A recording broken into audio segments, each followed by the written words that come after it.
Hello hello hello hello, welcome to boring academy. तो आज हम लोग देखेंगे जो अशोका का है मौर्यन एम्पायर, उसके ऊपर जो भी इंपॉर्टेंट क्वेश्चन है, चंद्रगुप्त मौर्य, बिंदुसार और उसके बाद अशोका, कलिंगा वार और बेसिकली अशोका का जो एडमिनिस्ट्रेशन है उसके ऊपर फोकस करेंगे। और ये हमारा वीडियो है सीटेट 2024 को फोकस करता हुआ। ठीक है, चैप्टर का नेम है the first empire. The first empire इसलिए कहते हैं क्योंकि सबसे पहला एम्पायर, इससे पहले कुछ मतलब 3-4 स्टेजेस में हम लोग सारे वीडियोस में कवर कर चुके हैं। जैसे क्या, किस तरीके से पैलियोलिथिक एज खत्म हुआ, किस तरीके से मेसोलिथिक से ट्रांजिशन हो गया न्यूलिथिक में आया, फिर उस तरीके किसके बाद इंडस वैली सिविलाइजेशन में हम लोग ने एंटर किया, उसके बाद वैदिक पीरियड, इंडस वैली लेटर वैदिक पीरियड में आए, फिर महाजनपद आया और अब उसके बाद हम लोग ये देख रहे हैं मॉडर्न एम्पायर को। ठीक है, ये क्रोनोलॉजी आप समझना जरूरी है। ठीक है, सारे वीडियोस अगर आप देखेंगे तो आपको सारे वीडियो, सारे डिटेल डिस्क्रिप्शन, सारा जो है डिस्क्रिप्शन आपको मिल जाएगा। लेक्चर 8 है ये। और आइए हम लोग क्वेश्चन के माध्यम से शुरू करते हैं समझना चीजों को। पहला क्वेश्चन है, who among the following is considered the first national ruler of India. First national ruler of India को कौन समझा जाता है? देखो, सबसे पहला एम्पायर अगर भारत में कहा जाए ना, जो एक एम्पायर, एक राजा, एक एडमिनिस्ट्रेशन, एक टैक्सेशन सिस्टम, एक बड़ा एरिया जहाँ पे एक आर्मी भी है, ठीक है, अधिकारी भी हैं, कलेक्टर भी है, डीएम भी है, रेवेन्यू अधिकारी भी है, नागरिकता की बात हो रही है, या कोई बाहर के शासक ने उसको रिकॉग्नाइज किया कि हाँ ये एक एम्पायर है, वो पहला एम्पायर अगर भारत देश में कोई था तो वो था मौर्य एम्पायर। मौर्य एम्पायर जिसका फाउंडर था चंद्रगुप्त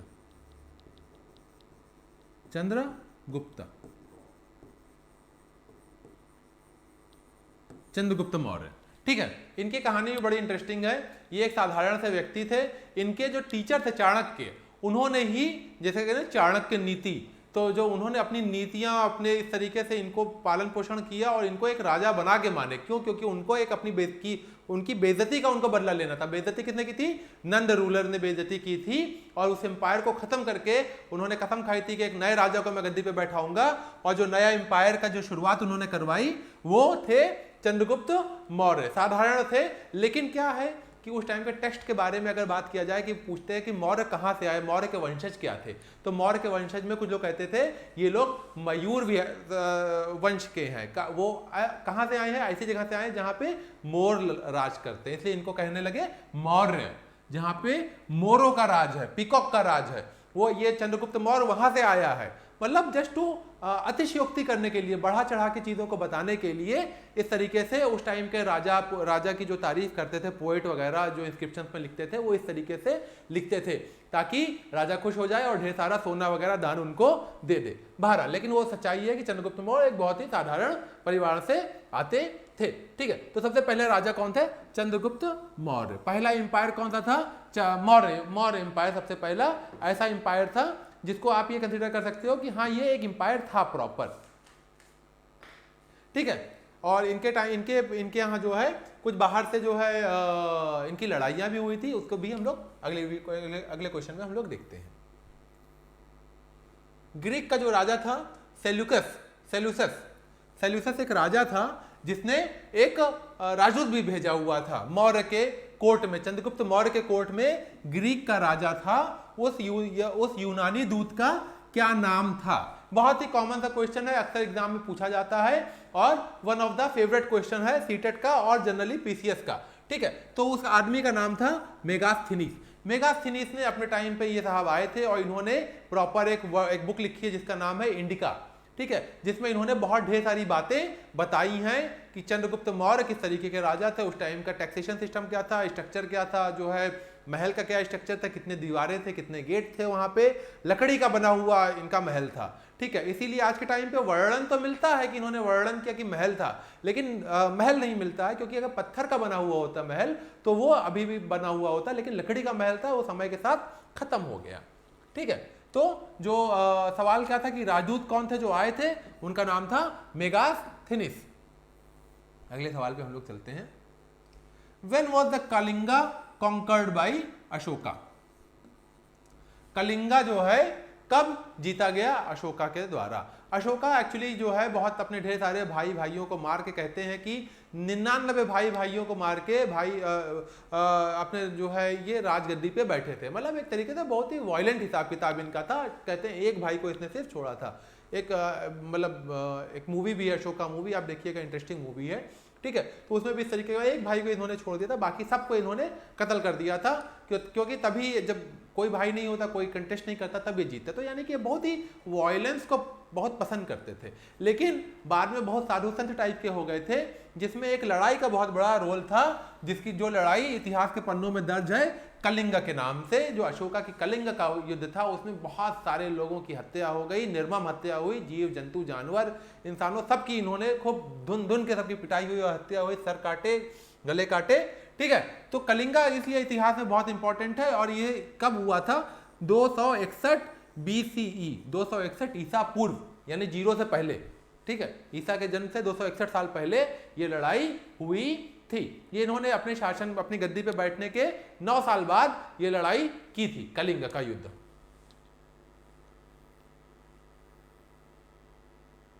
निम्नलिखित में से कौन सा व्यवसाय मौर्य समाज में रहने वाले लोगों द्वारा अपनाया जाने वाला व्यवसाय नहीं है? जैसे कलिंग वगैरह में, सॉरी, इस तरीके के मेगास्थनीस हैं और चालू अर्थशास्त्र, इसमें अलग अलग तरीके के कौटिल्य ने वो लिखा है, पेशे लिखे हैं। जो मौर्य एम्पायर में लोग अलग अलग पेशों को अपनाते थे, पेशा जो है फॉलो करते थे, ट्रेडिशन फॉलो करते थे। उसमें लोग फार्मिंग का काम करते थे, पत्थर की कटाई का काम करते थे, बढ़ई थे, लेकिन ब्लैक स्मिथ नहीं थे, लोहार वाले कोई प्रोफेशन नहीं था, क्योंकि लोहा बहुत ज़्यादा कॉमन नहीं था। लोहा बहुत ज़्यादा कॉमन उस वक्त तक नहीं था। अगला सवाल देखते हैं। अशोका ने धम्मा का संदेश फैलाने के लिए किस साधनों का प्रयोग किया? जैसे जब कलिंग है ना, कलिंग के युद्ध का हुआ ना, तो उसके बाद जो है ये बहुत दुखी हो गए। इन्होंने कहा कि भैया देखो, ऐसा है कि मामला तो सही नहीं है, इतना लड़ाई झगड़ा करना अच्छी बात नहीं है, तो अब हम जीतेंगे लोगों को, ऐसा नहीं है राजों को नहीं जीतेंगे या जो है एक्सपैंड नहीं करेंगे, लेकिन अब हम लोगों को मन से जीतेंगे, धर्म से जीतेंगे, दिल से जीतेंगे, ठीक है। जो लड़ाई युद्ध करके नहीं जीतेंगे। तो किस तरीके से जीतना है? अब धर्म के माध्यम से विजय पाना है। लेकिन उसका साधन क्या है? साधन उसका इन्होंने प्रयोग किया, he appointed officials to go from place to place. आदमी नियुक्त किए, अलग अलग जगह पे जाओ और टीचिंग्स दो, लोगों को पढ़ाओ, बताओ धर्म के बारे में, धर्म क्या है, ठीक है। Getting his message inscribed on rock and pillar. Buddha से बहुत ज्यादा प्रभावित थे ये, और बुद्ध धर्म को इन्होंने अपनाया, और बुद्ध के स्तूपा को 64,000 जगहों पे छोटे छोटे स्तूपा इन्होंने बनवाए, और अपने बेटी और बेटे को भी इन्होंने विदेश भेज दिया ताकि धर्म की स्थापना हो सके। बुद्ध धर्म की स्थापना, जो श्रीलंका में जो धर्म है अभी भी बुद्धिस्ट धर्म है, उसके जो नींव रखी, जो रचयिता है, वो अशोका है। आज भी उनका नाम वहां पे किसी न किसी तौर पे जीवित है, क्योंकि इन्होंने कहा कि हम राज नहीं जीतेंगे, हम लोगों को दिल से जीतेंगे, धर्म के माध्यम से जीतेंगे। और अलग अलग दिशाओं में इन्होंने अपने एम्बेसडरों को, लोगों को प्रोपोगेट किया, भेजा, ठीक है। अशोका ने अपने धर्म को कौन से महत्वपूर्ण संदेश प्रचारित किए? अशोका ने अपने धर्म में कौन से ऐसे संदेश है जिनका प्रचार किया है, ठीक है, देखते हैं। Instead of following usual ritual should follow fruitful policy like respecting elders, teaching all creatures with the compassion, being gentle, being slave। अच्छा देखो, चालाकी भी देखो, कहाँ क्या मामला है। जैसे अशोका जो है ब्राह्मण नहीं था, अशोका क्या कहते हैं, मौर्य था, ठीक है। इसीलिए इन्होंने ब्राह्मिकल धर्म को अपनाया नहीं, इन्होंने ऐसे धर्म को अपनाया जो सबको समान तरीके से मानता है। इसलिए उन्होंने बुद्ध धर्म को अपनाया, क्योंकि बुद्ध धर्म जो था वो ब्राह्मणों के विरोध में एक तरीके से निकला था। रीति रिवाज नहीं करना है, रीति रिवाज नहीं मानना है, वेदों के जो रीति रिवाज है उनको, रिचुअल्स को नहीं मानना है। क्या करना है? बड़ों की इज्जत करो, और दया भाव रखो जानवरों के प्रति, जेंटल रहो, अपने स्लेव, गुलाम जो है या नौकर हैं, उनके प्रति आप सादा और अच्छा व्यवहार, इज्जतदार व्यवहार कीजिए। इनकी मजबूरी भी थी, अगर ब्राह्मण होते तो ब्राह्मणिकल धर्म अपनाते। देखो, राजा का धर्म हमेशा राज करना है, राजा हिंदू मुस्लिम सिख ईसाई नहीं होता है। कभी भी आप इतिहास पढ़िएगा, जो ब्रिटिशर्स ने एक जो है कॉन्स्पिरेसी किया भारत के इतिहास के साथ में जो छेड़छाड़ किया उन्होंने कि भारत के इतिहास को धर्मों में उन्होंने बांट दिया, जबकि धर्म उनके बटे हुए थे। आप जब ब्रिटेन का इतिहास पढ़िएगा तो आपको पता चलेगा कि जो राजा का धर्म था वही प्रजा का धर्म होना अनिवार्य है।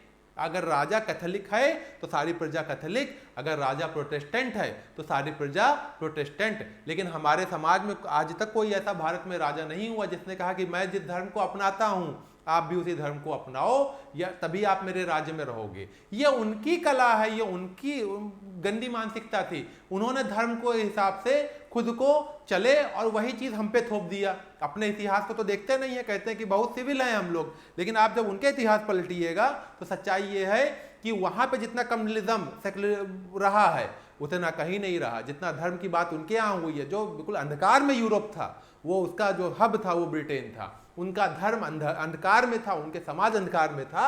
हमारा समाज, हम लोग का भारत समाज कभी भी अंधकार में नहीं रहा है। एक से एक मसीहा समय समय पे पैदा होते रहे, चाहे बुद्ध की बात कर लीजिए, चाहे जैन की बात कर लीजिए, चाहे शंकराचार्य की बात कर लीजिए, चाहे कबीर की बात कर लीजिए, नानक की बात कर लीजिए, चाहे मीरा की बात कर लीजिए। लगातार आप हर थोड़े थोड़े समय पे कोई ना कोई ऐसा आदमी, कोई ना कोई ऐसा महापुरुष पैदा होता रहा है धरती पे जो सतयुग में अच्छा मार्ग दिखाने की कोशिश किया है। ब्रिटेन, ये गड़बड़ी उनकी है जो हम लोग को हिंदू मुसलमान की जो है राजनीति दे के चले गए हैं। इसकी जो जड़ें हैं अगर आप खोदिएगा तो लंदन में निकलेगी ये जड़ें, ये भारत में जड़ें नहीं मिलेगी, राम मंदिर में जड़ नहीं मिलेगी। निम्नलिखित में से कौन सा अशोक का धर्म का हिस्सा नहीं था? धर्म जो है, अच्छा अशोका ने क्या कहा कि देखो धर्म में किसी भगवान को मत पूजो। जो हम धर्म अपनाते हैं उसका धर्म का क्या मतलब है कि धर्म प्रतीकात्मक है। आप समाज में सभ्य रहो, बड़ों की इज्जत करो, किसी का करप्शन मत करो, किसी के पैसे मत खाओ और अच्छे से रहो, सही से रहो। बुद्ध धर्म इतना अच्छा है कि बहुत एक रैशनल इंसान, जो बाबा अम्बेडकर जिसने हम लोग का संविधान लिखा, वो उनके दिमाग में संशय चल रहा था कि इस्लाम को अपना या बुद्ध को अपना है। लेकिन भारत के हिसाब से इस्लाम जो है बाहर का धर्म हो गया, बुद्ध धर्म भारत का ही है, ठीक है, यहीं पे उपजा। इसलिए बाबा अम्बेडकर ने बुद्ध धर्म को अपनाया कहीं बाद में, आखिर में जाके। तो इन्होंने क्या कहा कि विनिंग ओवर पीपुल थ्रू धर्म देन कॉन्क्वेरिंग देम बाय फोर्स, ठीक है, लोगों को बलपूर्वक जीतने की अपेक्षा धर्म के माध्यम से उन्हें जीतो। बिल्कुल सही बात है। तो ये अच्छी चीज है। वर्शिप गॉड, ईश्वर की आराधना करो एंड परफॉर्म सैक्रिफाइस। सैक्रिफाइस की बात नहीं हुई है। बुद्ध ने, अशोका ने कहीं भी किसी बलिदान की बात नहीं की है कि आप सैक्रिफाइस कीजिए, या ये सैक्रिफाइस वगैरह का जो काम था ना ब्राह्मण समाज में होता था। वैदिक पीरियड में बहुत ज़्यादा सैक्रिफाइस वगैरह पे ध्यान दिया गया है, और जो बुद्धिज्म और जैनिज्म निकला ये अगेंस्ट सैक्रिफाइस निकला कि सैक्रिफाइस मत करो, जानवर की हत्या मत करो, ठीक है। तो ये आप कह सकते हो कि जो बी वाला ऑप्शन है ये बिल्कुल परफेक्ट है। ये बुद्ध के हिसाब से या अशोक के हिसाब से ये सिस्टम नहीं था। करों में और श्रद्धांजलि के बीच में क्या अंतर है? कर में और श्रद्धांजलि के बीच में क्या अंतर है? ठीक है, देखो कर जो होता है वो आपका कर्तव्य है, ठीक है, श्रद्धांजलि मन से की जाती है, ठीक है, मोटा मोटी डिफरेंस यही है। टैक्सेस जो है मतलब इसमें इसके ऑप्शन में प्रॉपर नहीं लिखा हुआ है, मैं बता देता हूं आपको। टैक्सेस कंपलसरी दिए जाते थे और जो ये जो श्रद्धांजलि है ये ऑप्शनल था, वैकल्पिक थी, ऑप्शनल था। मतलब कि इच्छा है तो दीजिए और ज़्यादा से ज़्यादा दीजिए। जैसे कहते हैं ना कि भगवान के घर में श्रद्धा से जिसका जितना मन करे उतना दीजिए। वो टैक्स थोड़ी ना है, वो श्रद्धांजलि है। मेगास्थीनिस साहब की बात हम कर चुके हैं। चंद्रगुप्त मौर्य में सेल्यूकस ने भेजा हुआ था एक आदमी अपना, जो वहीं रहता खाता था, चंद्रगुप्त के खाने खर्चे पे रहता था और चंद्रगुप्त की बड़ाई करता रहता था और अंदर की बात बाहर सेल्यूकस को भेजता रहता था। बहरहाल मेगास्थनीस द्वारा राजधानी पाटलिपुत्र के बारे में दिए गए विवरण में से कौन सा सत्य नहीं है? कौन सा सत्य नहीं है? कुछ विवरण उन्होंने, मेगास्थनीस ने, जो उनका जो एजेंट था, जैसे है ना एजेंट जेम्स बॉन्ड, उनका जेम्स बॉन्ड जो था मेगास्थनीस, वो यहाँ रहता था और क्या कहता था, ये शहर एक विशाल दीवार से घिरा हुआ है, बिल्कुल सही बात है, और इसमें 570 मीनारे और 64 द्वार है, बिल्कुल सही बात है, ये चीज उसने कही है, तथ्यात्मक है। लकड़ी और ईंटों के घर 3 मंजिले तक के ऊंचे होते हैं, तो 3-3 मंजिले के घर उस समय पे होते थे, बिल्कुल सही बात है। राजा का महल लकड़ी से बना हुआ है, अच्छा लकड़ी का बना हुआ है इसीलिए चंद्रगुप्त का महल नहीं मिला है। आप कोई भारत में चंद्रगुप्त के महल का नाम की कोई चीज़ नहीं पाएंगे, क्योंकि चंद्रगुप्त का जो महल था वो लकड़ी का बना, बहुत शानदार बना हुआ था। मेगास्थनीज ने बोला है ऐसा लगता है कि चंद्रगुप्त के महल को फरिश्तों ने बनाया है, गॉडली एंजल्स ने बनाया बना है, और पत्थर की नक्काशी से सजाया गया था। पत्थर से सजावट थी, पत्थर का बना नहीं था, ध्यान दीजिएगा। शहर बहुत भीड़ भाड़ वाला है और गंदा है। अरे ये बात तो बिल्कुल कह ही नहीं सकता, ये कहा अगर होता भी भीड़ भाड़ और गंदा होता भी तब भी मेगास्थनीज की औकात नहीं थी कि कह देता तो लटका दिया जाता। तो बहरहाल इसने ये नहीं कहा है कि शहर बहुत भीड़ भाड़ वाला था और गंदा था। अगला सवाल पे आते हैं। अशोक के निधन की आधी सदी के भीतर मौर्य साम्राज्य का पतन पूरा हो गया था। ठीक है, अशोक के बाद में बहुत जल्दी, क्योंकि अशोका के वंशज बहुत ज्यादा नहीं थे और जो शिशुनाग था उसने काट दिया था इनको और अपना एक नया वंश चालू कर दिया था मौर्य को। मौर्य के मेरे ख्याल से बहुत ज्यादा समय तक आगे मौर्य एम्पायर अशोक के बाद नहीं चला। मौर्य की शांतिवादी नीतियों में साम्राज्य की ताकत को कमजोर कर दिया वाला माना जाता है। ठीक है, ये बहुत ही एक सब्जेक्टिव सा है, जैसे कि अलग अलग लोग जो हैं अलग अलग कहते हैं। ठीक है, जैसे कि रोमिला थापड़ है, उनका ये कहना है कि इसने जो है अशोका की शांति नीतियों के साम्राज्य की ताकत को कमजोर कर दिया था, वो उनका ये मानना है। लेकिन बहुत ढेर सारे ऐसे हिस्टोरियंस हैं जिनका कहना है कि नहीं, ऐसा नहीं हुआ था, कि जो उनके जो वंशज थे अशोका के, उनके अंदर ही क्षमता की कमी थी। अशोका के धर्म की कोई मामला नहीं था, क्योंकि अगर आप देखोगे तो श्रीलंका में आज भी बुद्ध धर्म है, चाइना में और तिब्बत में आज भी बुद्ध धर्म है। ये कहाँ से आया? ये अशोक की ताकत है। अशोक ने उस टाइम पे जिस आदमी को भेजा था कि जाके धर्म फैला के आओ, आज भी वो चीजें चलती आ रही हैं। सोचिए कितना महान आदमी था, इसीलिए कहते हैं अशोका द ग्रेट। ठीक है, तो ये कंट्रोवर्शियल है, लेकिन बुक के हिसाब से ये चीज को सही माना जाता है। जो मतलब ज्यादा कंट्रोवर्सी में, मतलब डिटेल के लिए मैंने आपको बता दिया है, लेकिन ये जो बुक में तो कह रहा है कि जो सेकंड वाला है वो सही है, लेकिन कई ऐसे हिस्टोरियन हैं जिन्होंने इसको कंटेस्ट किया है कि नहीं ऐसा नहीं था। बुद्ध की धार्मिक नीतियां बिल्कुल सही थी, बुद्ध के जो वंशज थे वो इनकैपेबल थे। अब मेरी नीतियां बहुत अच्छी हैं, मैं बहुत बढ़िया शासक रहा हूँ, ठीक है, लेकिन मेरे बच्चे उस तरीके से नहीं निकल पाए कि हमारे जो है घर परिवार को चला पाए, तो भाई इसमें मेरी नीतियों की गलती थोड़ी ना है, वो तो उनकी अक्षमता है। भाई अब धीरू भाई अंबानी के 2 बच्चे, एक मुकेश एक अनिल, अब मुकेश जीरो हो गया, बैंकक्रप्ट हो गया, अनिल जीरो हो गया, बैंकक्रप्ट हो गया, मुकेश अंबानी अरब खरबपति है, इसमें धीरू भाई अंबानी की गलती थोड़ी ना है। अब अगर मुकेश भी जीरो पे हो जाता तो कहते कि नहीं अनिल धीरू भाई अंबानी की गलती थी इसलिए दोनों जीरो हो गए। तो ये थोड़ा कंटेस्टेड सा मामला है। बहरहाल जो भी दोनों पहलू थे वो मैंने आपके सामने खोल के रख दिए, निर्णय आपका है, क्योंकि नंबर आपका, एग्जाम आपका। मौर्य शासक अशोक द्वारा कलिंग के प्रसिद्ध विजय वर्तमान समय में लड़ी गई थी। जो मौर्य के जो शासक थे उन्होंने जो कलिंग का युद्ध लड़ा था वो आज कहाँ स्थित है? तो वो आज स्थित है ओडिशा में। यहाँ पे एक बहुत इंपॉर्टेंट इंस्क्रिप्शन मिलता है, हाथी गुम्फा इंस्क्रिप्शन। ठीक है, HATHIGUMPH, हाथी गुम्फा इंस्क्रिप्शन अशोका ओडिशा में मिलता है। तो जो आज का अशोका है, आज का जो ओडिशा है, वहीं पे ये युद्ध लड़ा गया था, जहाँ पे अशोका ने कहा था भैया देखो लड़ाई बहुत हो गई, अब हम शांति का प्रतीक बन जाएंगे और शांति ही फैलाएंगे। अर्थशास्त्र के अनुसार मौर्य काल के उत्तर पश्चिम का महत्व क्या था?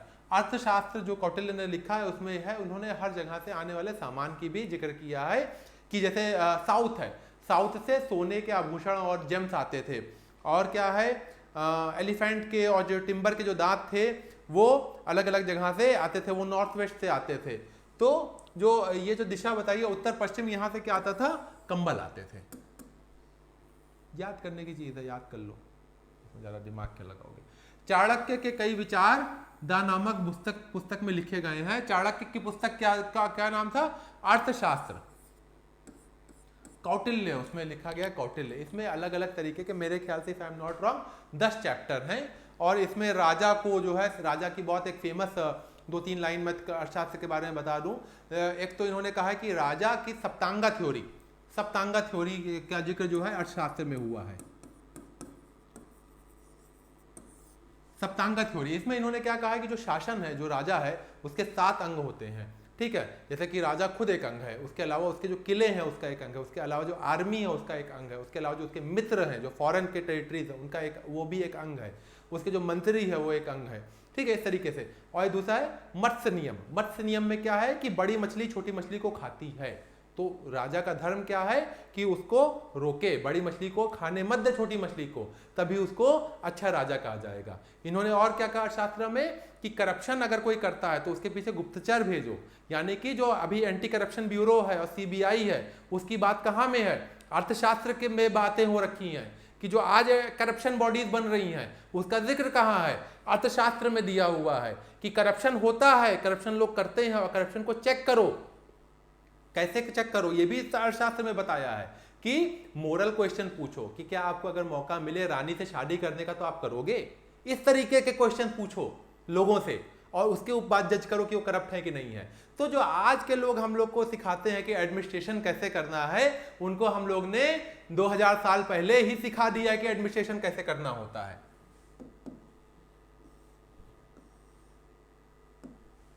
Ashokan inscription has been found in several places within इन। अच्छा, अशोका ने क्या है कि अलग अलग जगहों पे अपने इंस्क्रिप्शन, जो उनके प्रशस्ति पत्र थे, जो बड़े बड़े पत्थरों पे लिख के अपने स्तंभ है, अपने जो अपने इंस्क्रिप्शन से अपनी बातें हैं, वो अलग अलग इंपॉर्टेंट हाईवेज पे लिखा दी गई। जैसे कि एक इंपॉर्टेंट हाईवे जाता था गांधार से होता हुआ तो वहाँ पे एक इंस्क्रिप्शन मिलता है। साउथ में एक दक्षिण पाथा, साउथ के जो रास्ता जाता है उसको कहते हैं दक्षिण पाथा, दक्षिण पाथ, दक्षिण मतलब साउथ और पाथ मतलब रास्ता, तो दक्षिण पाथा, वहां पे भी एक इंस्क्रिप्शन है। कलिंग में भी इंस्क्रिप्शन मिलता है, मस्की एक इंस्क्रिप्शन है, अलग अलग जगहों पे 13 मेजर और शायद 39 माइनर इंस्क्रिप्शन इनके टोटल हैं, ये अलग अलग जगहों पे हैं। तो इसका आंसर ये है हुंसी बिम्बेटका कुर्नूल प्रियामली, यहाँ पे इनके इंस्क्रिप्शन पाए जाते हैं। अलग अलग जगहों पे, बहुत ढेर सारी जगहों पे इनके इंस्क्रिप्शन पाए गए हैं।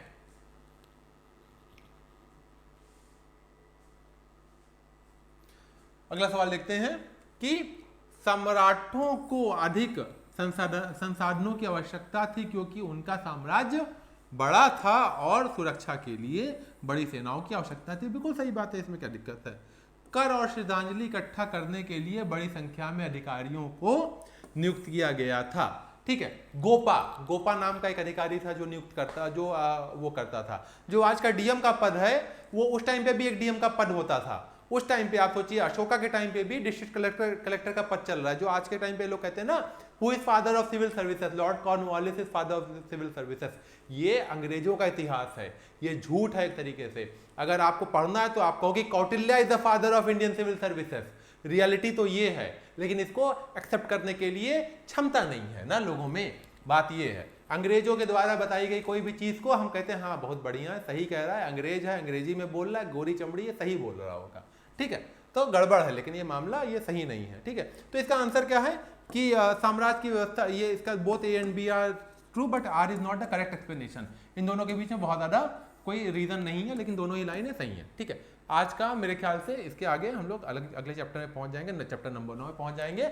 ये था 15 क्वेश्चंस जो मौर्य पीरियड के बारे में मैंने आपको सारी जानकारियां दे दी है। मेरे ख्याल से आपने अगर वीडियो देखा होगा, ध्यान से सुना होगा, तो आपकी सारी शंकाएं खत्म हो गई होगी। अगर फिर भी कोई शंका है, you are free to ask question in the comment and I will reply for sure. ठीक है, thank you so much for watching this video. Please like, share and subscribe so that we stay motivated and keep making good videos for you people. Thank you so much.